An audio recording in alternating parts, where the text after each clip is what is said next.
Hello there, health coach. Are you someone who has training, certification, or license in a complementary discipline to health coaching, such as nutrition, fitness, mental health, or nursing? Do you wonder how you can combine these with health coaching and still stay within your scope of practice? Well, I get asked about this all the time, and today I'm going to explain this confusing coaching situation for you. So if you've been in my community for a while and you listen to my videos and my tutorials, you likely know that I talk a lot about the fact that health coaches are not medical professionals. We're not clinicians, therapists, registered dietitians. We don't diagnose, prescribe, or treat. But the fact is that some of you do have these backgrounds. I've seen many nurses, dietitians, doctors, fitness trainers, massage therapists, psychologists all go through health coach training, right? And because they go through this training, because coaching is just really a great complement to these other disciplines. So for me, I am certified through the National Board for Health and Wellness Coaching, and this is my frame of reference and where I draw my scope of practice from. I personally do not have other certifications or licenses or degrees. I am only trained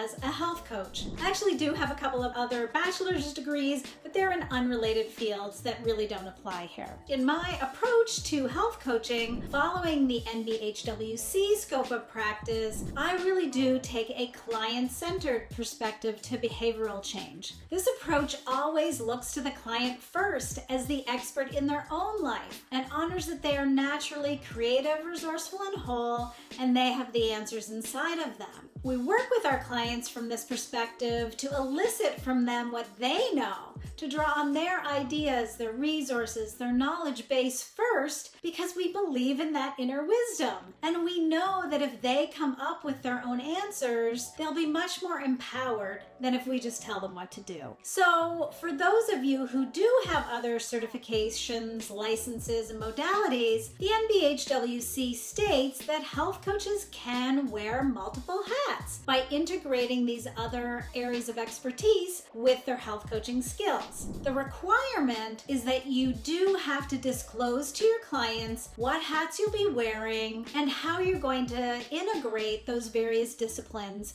with your health coaching practice. Also under the NBHWC scope of practice, we can teach about 25 to 30% of the time. The board recommends a specific style of teaching from motivational interviewing called the EPE method, which stands for elicit, provide, elicit. So what we do is we elicit first. We find out what the client knows. Then we provide a little bit of information to fill in the gaps, and then we elicit from the client again to see what they want to do with that information. So bottom line here is yes, you can share your knowledge with clients. The part where I draw the line on is when someone claims to be an expert but doesn't have proper training and credentials to qualify them as an expert. We see this really often in health coaching, and I think it can be problematic. For example, I've heard many people say that they've done some online research, they've read many books, they've listened to podcasts, and then they claim to be medical experts, dietitians, mental health practitioners, which they are not, right? So I'd like to give you an example now so you can see how you might be able to combine a professional license or certification with health coaching. So let's say you're trained as a registered nurse and a health coach. Well, your scope of practice will be expanded to include